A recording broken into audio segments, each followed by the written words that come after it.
ভোলা লালমোহন উপজেলায় বাংলাদেশ জাতীয়তাবাদী দল বিএনপি ত্রিবার্ষিক সম্মেলন 2025 অনুষ্ঠিত হয়েছে। ভোলা থেকে আমাদের সহকর্মী রিয়াজুস সালেকিন বাদশাহের পাঠানো তথ্য ভিডিওটিতে দেখুন বিস্তারিত। লালমোহন উপজেলা বিএনপির আহ্বায়ক তাহারাত হাফিজ অর্কর সভাপতিত্বে ও সদস্য সচিব শফিকুল ইসলাম বাবুলের সঞ্চালনায় লালমোহন উপজেলা পরিষদ অডিটোরিয়ামে প্রধান অতিথির বক্তব্য রাখেন বিএনপির জাতীয় স্থায়ী কমিটির সদস্য ও ভোলা ৩ আসনের সাবেক সংসদ সদস্য মেজর হাফিজউদ্দিন আহমেদ। তিনি বলেন, যত দ্রুত সম্ভব নির্বাচন নিতে হবে, সর্বোচ্চ ফেব্রুয়ারি মাসের মধ্যে নির্বাচন দেন। জনগণ যাকে ভোট দিবে সেই ক্ষমতায় আসবে, আমরা মেনে নেব।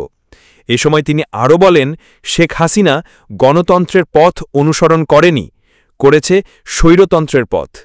তাই শেখ হাসিনা নির্বাচনের নামে প্রহসন করেছেন। প্রধান বক্তা ছিলেন বরিশাল বিভাগীয় বিএনপির সহ সাংগঠনিক সম্পাদক আ.ক.ন. কুদ্দুসুর রহমান। ত্রিবার্ষিক সম্মেলন উদ্বোধন করেন জাতীয় নির্বাহী কমিটির সদস্য ও ভোলার সমন্বয়ক আবু নাসের রহমত উল্লাহ।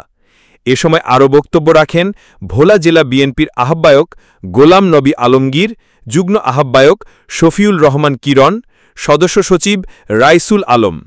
উপস্থিত ছিলেন জেলা ও উপজেলা পর্যায়ের বিএনপি ও অঙ্গ সংগঠনের নেতাকর্মীরা। আমাদের ভারপ্রাপ্ত তারেক রহমান সাহেবের নির্দেশে আমরা আন্দোলন করছি, আন্দোলনে সফল হয়েছি ইনশাআল্লাহ। বিএনপিকে শক্তিশালী করতে হবে, সুসংগঠিত করতে হবে, ঐক্যবদ্ধ থাকতে হবে। অন্যায়কে অত্যাচার চাঁদাবাজি করে এই বিএনপি দেশমান হবে না। বিগত দিনে যারা বিএনপির সাথে বেইমানি করেছে তারা কখনো আমাদের আপন হতে পারবে না। বিএনপি নেতা আমাদের বিএনপির মধ্যে তৈরি করতে হবে। বাংলাদেশ জিন্দাবাদ, শহীদ রাষ্ট্রপতি অমর হোক, খালেদা জিয়া জিন্দাবাদ, তারেক রহমান জিন্দাবাদ জিন্দাবাদ। 2018 সালের এক ভয়াবহ নির্বাচন, 6 বারের এমপি আমি ঘর থেকে বেরোতে পারিনি, আমার বাসা পুলিশ ঘিরে রেখেছে। পুলিশ না থাকলে তো আপনারাই যথেষ্ট আমার জন্যে, কিন্তু এই পুলিশ বাহিনীর সাথে তো আমরা যুদ্ধ করতে পারি না। আজকে কত লোক মাইক ফাটাচ্ছে, তারা নাকি হাসিনার দুঃশাসনের অবসান ঘটিয়েছে। দুঃশাসন অবসানের সূত্রপাত করেছে বিএনপি। 16 বছর আমরা সংগ্রাম করেছি, বারবার জেলে গিয়েছি, আমি নিজে 5 বার জেলে গিয়েছি। শেখ হাসিনা নিজের নির্দেশ দিয়ে হেলিকপ্টার থেকে গুলি করে শিশু হত্যা করেছে। এই ধরনের সরকার কি আমরা চাই কখনো? এই ধরনের নেত্রী বাংলাদেশে আসা উচিত কখনো?